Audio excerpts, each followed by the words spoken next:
Hi everybody. So I want to switch it up a little bit now and sort of reverse it. I want to talk about how do you help someone who's being abused?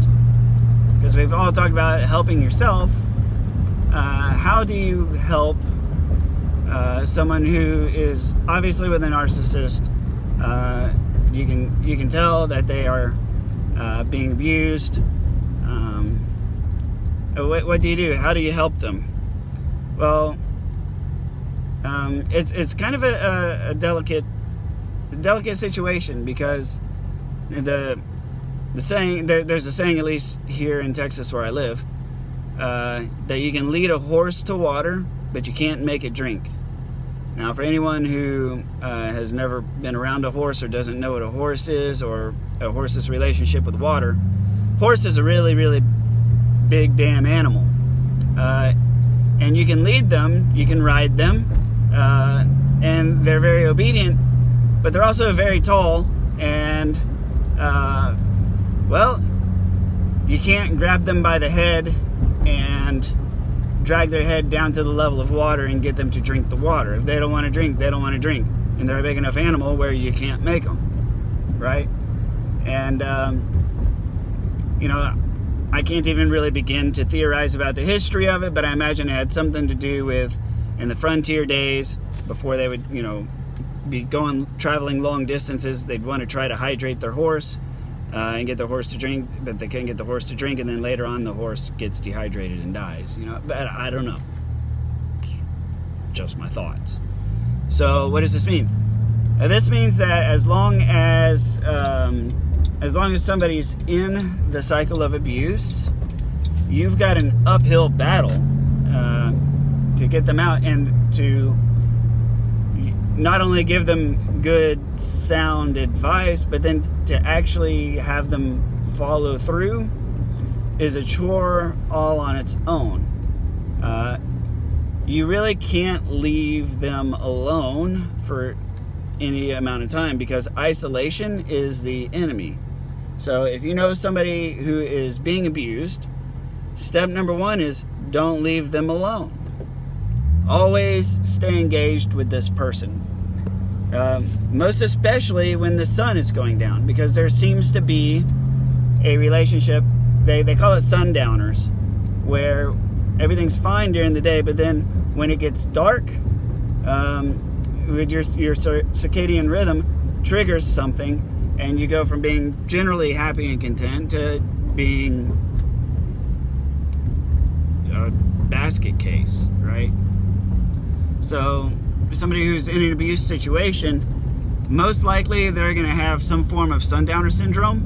So when the sun's going down, it's very important to reach out to them, after work. So send them a 5 o'clock message. Hell, schedule it on your phone. 5:03, hey, so what are you up to this evening now that you're off work?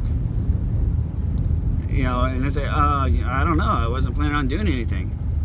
Well, why don't you go do something? Don't be going home and sitting alone. That's the last thing you need. So just having somebody check in on them and reminding them you don't need to be going home, they're going to go do something. They're going to have some fun, or they're going to go be with someone, or at least around other humans, right?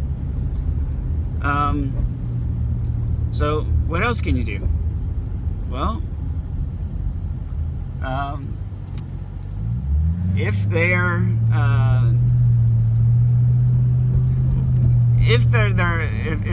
in it so deep that they don't know how to escape, if they're not really listening, you have to break their mindset, and that's very difficult. I've talked in other videos about how throughout the abuse cycle, you change. And you change because you change yourself. And it's a very, very real change. After you leave a narcissist and break up with them, you're not the same person you were when you met them, because you changed you. You changed yourself for the benefit of someone else, but you're still that same person, right? And so the thing is, they've changed themselves. And what you have to start doing is you have to start breaking their mindset, their perceptions, their process, the way that they see things. And you have to point out that, no, that's not normal. That's not right. No, he's lying. I did this before, where one of the first things I did was helping somebody break free of their narcissist. And this guy was married, and he was, he was married, but he was in a miserable marriage. He didn't even sleep in the same room as his wife. His wife's this really unpleasant person. He never wants to be around her. Things are toxic in the house. He doesn't even like to go home. And he's, working on leaving her, right? Okay. And so I'm hearing this, and I said, well, how do you know? Do you know his wife? Well, I know her name. Do you know her? No. Have you ever been to his house? No. So how do you know they sleep in separate rooms? Because he told you? Well, yeah. How do you know things are toxic? Because he told you? Yeah, he was so convincing, wasn't he, right? And, and I had some strong language coming up. I had to use some very tough love with her, and it worked. It seemed to break her mindset loose and get her focused in the right direction. Where I said, this is the kind of man, he's married, and he's cheating. He's cheating, and you're the side chick. You think that that's not the case because of what he told you, but listen very closely. He told you just the things you needed to hear to get you to drop your panties. Flat out. It's a giant lie.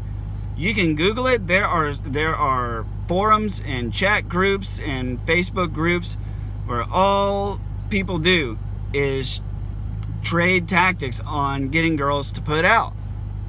This is a clever and classic one. It's not unique. It's the whole, oh yeah, I'm married, but I really don't love her. I love you. No. And the thing is, I said, these guys are some of the worst ones, because he has a wife and he has a child, and he's stringing them along, and he's stringing you along. Literally, this is the type of man, and here's the strong language. I said, this is the type of man who will go and fuck his wife and then come over to your house and fuck you after fucking his wife, and then he's going to go back after he leaves you, go back and fuck his wife again. Why? Because he's loving the fact that literally I can fuck my wife and get her to think that I'm going to the grocery store, or I'm going out with the boys, or I've got a business trip because I'm a consultant, or I'm doing something or other, and I can go fuck this other girl after fucking my wife, and then I can come right back and fuck my wife again. That's how they think. And she's like, no. And I said, okay, well, let me put it to you like this, and don't take this the wrong way. How would you feel if I told you, I want to fuck you, but first I'm going to go fuck my wife, and then after I fuck my wife, then I'm going to come and I'm going to fuck you, and then once I'm done fucking you, I'm going to wipe off, and then I'm going to go back and I'm going to fuck my wife a second time. And she goes, don't say that, don't use, she had this very, very adverse reaction.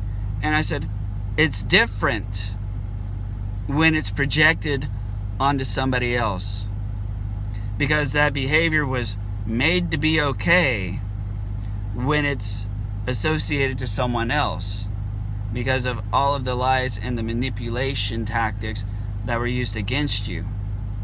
But you barely know me.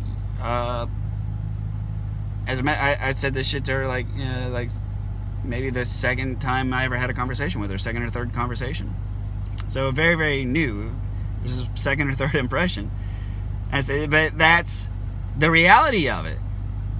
And because even whenever I use such a strong example with him, I could see that it had little to no effect on you. But when I personified it with myself and said, I am going to go fuck my wife, and then I'm going to come and try to fuck you, and then I'm going to go back and fuck my wife again. You looked at me like I was the dirtiest piece of shit in the world. Not when I said he was doing it, when I said that I wanted to, and I hadn't even done shit, and I'm not gonna. But just for me even saying something like that, the look on your face was of complete and total disgust. You didn't even want to look at me for about 10 seconds. You were horrified and grossed out. The only thing that changed is the man it was said about. And that was the turning point for her.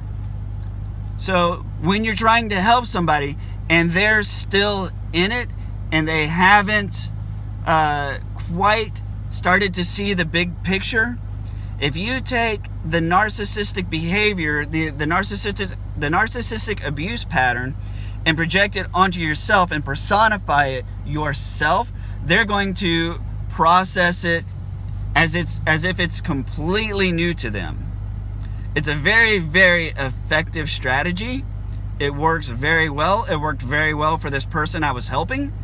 I hope if you're somebody trying to help someone else, I hope you're able to do what I did and be successful and get them to wake up and finally recognize and realize that they're in an extremely not okay situation. And that was just the first step.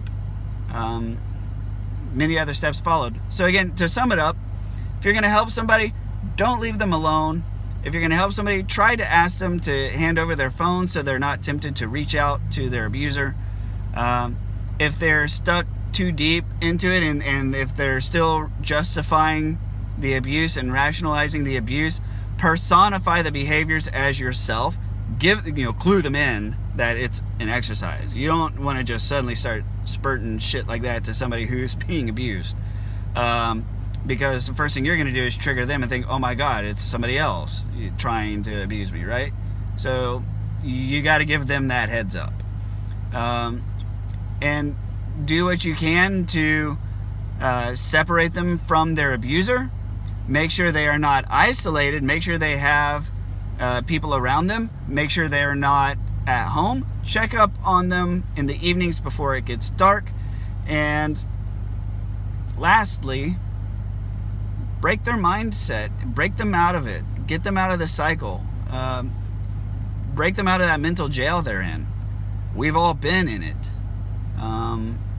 Nobody broke me out. I had to tunnel my way out. So breaking somebody out of jail is honestly probably it's one of the most rewarding feelings that you can have. I would definitely say within the top 5 to 10 rewarding feelings of life events is when you know that you've finally broken somebody out of that mental jail and you've broken them out of the abuse cycle, and you can see now that they're seeing things clearly again for the first time.